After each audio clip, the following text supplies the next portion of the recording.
got places to be. I got things to do. What do you want? Can you speak up?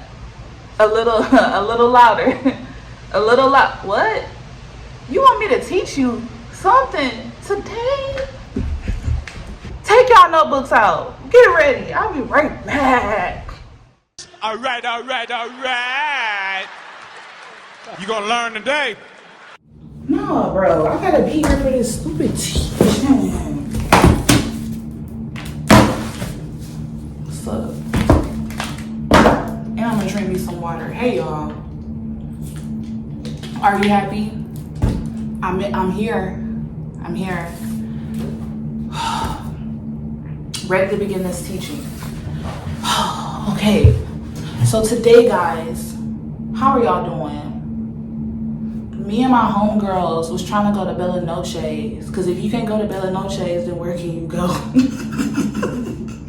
If you don't know what I'm talking about, just YouTube Bella Noche's. It's upsetting me and my homegirl, because we feel like, well, if you can't go to Bella Noche's, what could you go? But if you can't go to Bella Noche's, where can you go? So me and Jade, I have to be here. Jade's at the house, and here I am to teach you guys, okay? But nah, for real. Hey y'all, what's up? So if you clicked off this video, I honestly do not blame you. But look y'all, I woke up on one today being crazy. I woke up being very funny today. And the reason why I say that is because I did wake up and I just wasn't in the right state of mind. You know how some days you wake up and you're just like, oh God, another day, another promise delayed. Like, you know, all of this, that, and the third is like, oh God, whatever.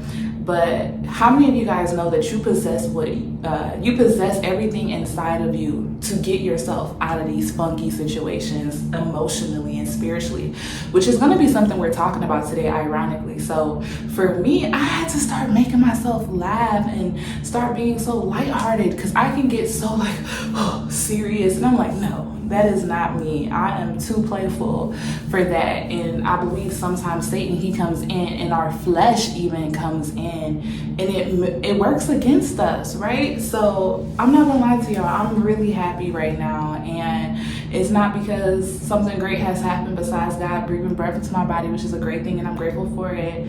But in spite of everything that's going on, I'm extremely grateful, you know, to even just be here.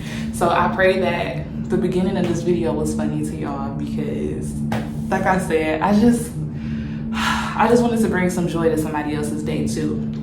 But today in our teaching, we're going to be talking about the power of memory. So today's teaching, I know I always say it's going to be really short, but today's teaching is actually going to be really short, because this is like where I kind of want to get really straight to the point about what it is God wants me to talk about. So I'm going to be discussing both sides of memory. So there's one side of memory that I'm going to be talking about that Satan uses against us. And then there's the other side of memory that God actually uses for us, okay? So we're going to be talking about that. And just like how in Deuteronomy 28, where it says, choose this day a blessing or a curse, God gives us the same thing when it comes to memory. Or it's like you choose this or you choose that. You can get with this or you can get with that, or you can get with this or you can get with that. And just a forewarning, I'm going to be having a lot of outbursts today. I need it, okay? Like, I really want to break down and cry right now, but I'm going to do that later. We're just going to be joyful, okay? May the Spirit of the Lord comes upon my heart.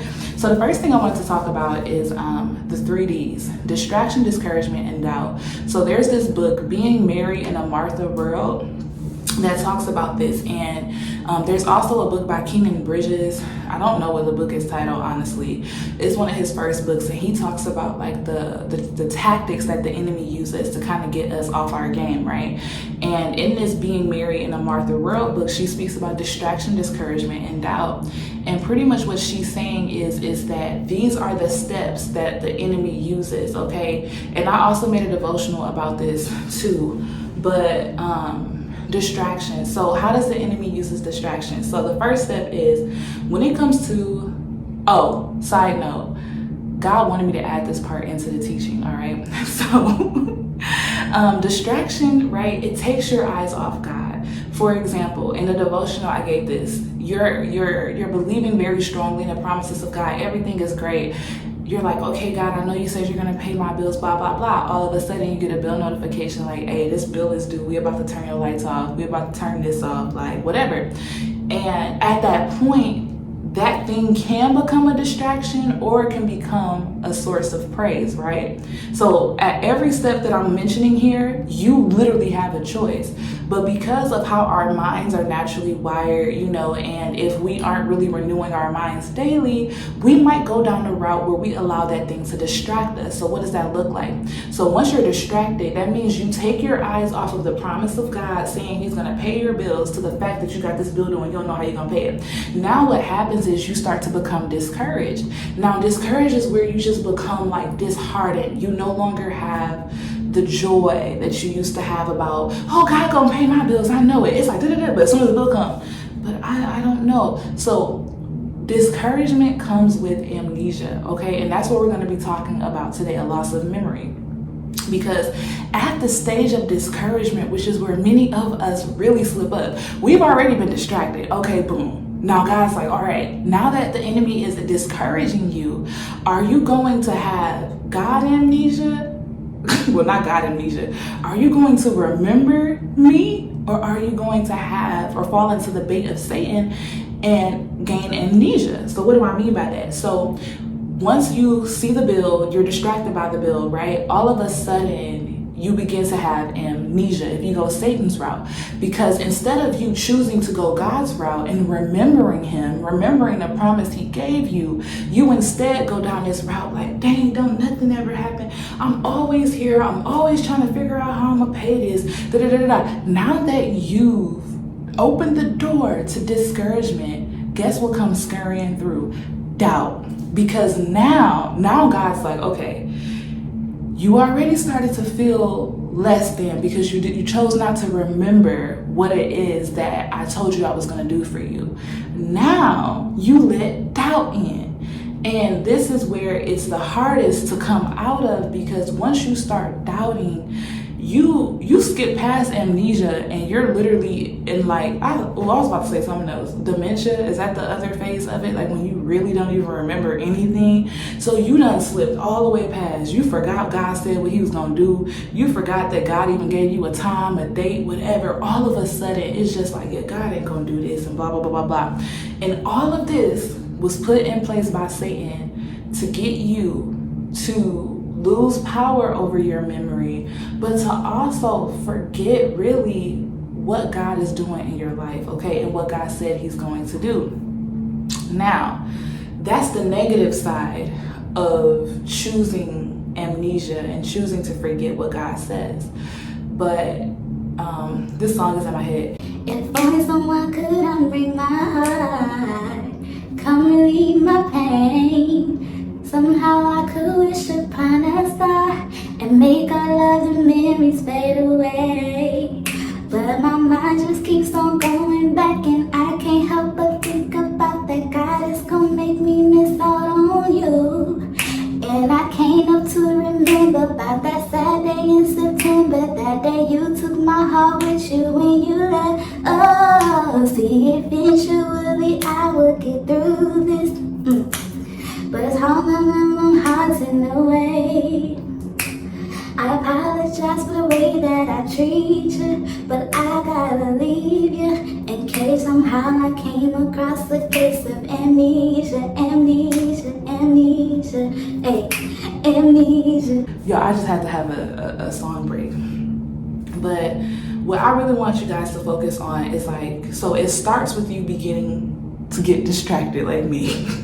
Okay, but then at distraction, instead of you choosing to focus on the promises of God, you focus on the situation. So then what ends up happening is now you're beginning to get discouraged.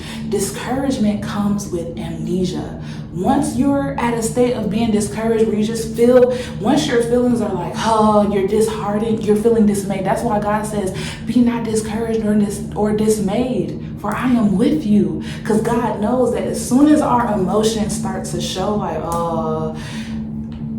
you remembering anything that the Lord said, it's gone. It's gone until you run back into it. And most of the time, we are not searching through our phones for the confirmations that God gave us. We are not looking back at the words that confirmed and made us feel so good. Like, we're not thinking about that. And so then once you're discouraged, you've opened the door to doubt. Doubt literally scurries in. And all of a sudden, you're like, yeah, is it even true that God said this? Am I even sure that God said this? You begin to get really unstable. And that's why I say the memory is a powerful weapon, okay? The power of memory, because if at the very beginning, when you get distracted, if you can remember, okay, this is an attack to try and distract me from focusing on the promises of God, you don't have to worry about getting discouraged or the doubt, because you noticed it as you used the power of your memory to notice, like, okay, this is a trick of the enemy. He distracted me. But guess what? God gives us chances, right? So let's say you don't notice the distraction, but let's say instead you notice the discouragement. Bet instead of having amnesia, you go crazy down memory lane. But God, you said this. God, you said you're gonna do this. God, you start to declare. Instead of being discouraged, you begin to declare, okay? But then when you get to doubt, there is a way to come back from doubt, but depending on how long you spend in doubt, you start to believe your doubt, right? So then this requires you to go in, you got to cut down some trees, you got to get your mind back focused on God 100%. And this requires you to separate your thoughts and your ways from God's thoughts and his ways, and from what you're currently seeing or going through. So right now, you guys can kind of see this duality of memory where everything in this world equal and opposite, right? God got something, Satan got something. God has memory, Satan has dementia and amnesia. He wants you to forget God. He wants you to forget the goodness. I remember there's this song by Asaph. There's a few of them by him, but it's like Psalm 77. It's like up there in that range, but where he's literally talking about, yeah, God, I feel this way. Like, he's so sad. But then he begins to remember the goodness of God. And all of a sudden, what he was feeling goes away because he doesn't mention it anymore. And our memory is so powerful. And today, I really just wanted to share that teaching with you guys. It's like, really, your memory is everything. And the reason why the Israelites kept bumping their heads so much and going into idolatry, because they could not remember the goodness of God. They couldn't remember the fact that God literally did all of these miracles, plagues and whatnot with Pharaoh. And then not only that, but God allowed them to cross the Red Sea, provided manna, provided quail, provided water from a rock. Like, ain't no water coming out this, sis. So you get what I'm saying? It's kind of like that thing, like, yo, our memory is so powerful. And I don't remember what it was that I was doing. I think I was going through my own situation, and it was just like even today, and I just was like, no, I know what God said. I'm reminding myself of what God said, and I'm gonna be happy. I'm gonna get some joy out. Like, I'm still gonna cry because I feel like crying is a release, and also it's an opportunity for you to just really be in full surrender to God and just let God know, like, this circumstance I'm going through, God, is hard because it's requiring me to trust you at a level I've never trusted you before. But I know you have plans to prosper me and not to harm me. Y'all ever say scriptures and be like, God, I know you have plans, like real sarcastically, like, I know you said this.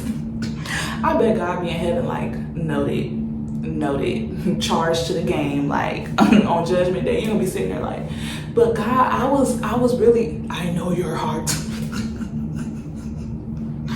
Yo, okay, anywho, so you can either allow the enemy to use your memory against you, to bring you into amnesia, to bring you into a state of dementia, right, where you completely forget what God has said, or you can use it to help you see the goodness of God. It gives you something to meditate on. Like, when I think of the past things God did, I just sit there and be like, you know. And another thing too is, like, when you have amnesia, it causes spiritual apathy, where you don't even feel God. You don't even feel his presence. You don't even feel his goodness, because you're like, no, because the current situation you're going through, it has you agitated so much. It has you discouraged so much. You're like, God, I don't want to hear about what you did. I want to know what you're doing right now. because I'm looking at this and this situation is not panning out how I need it to pan out. I need to know what you're doing right now. You get what I'm saying? And so if you choose to remember the goodness of God, you fight the spiritual apathy that Satan sends to you, okay? You fight anxiety, you fight depression, and this is coming from someone that struggled with severe anxiety. Like, I'm talking about this would be me.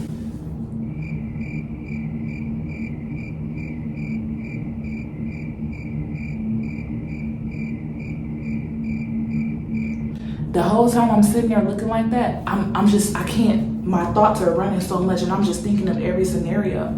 And we know there's a scripture in Job at the very beginning where he said, everything that I thought could happen, happened. So it shows the power of our thoughts, okay? Be careful with what we think, okay? And another thing is that when you choose to remember God, it puts you into a place of praise and worship.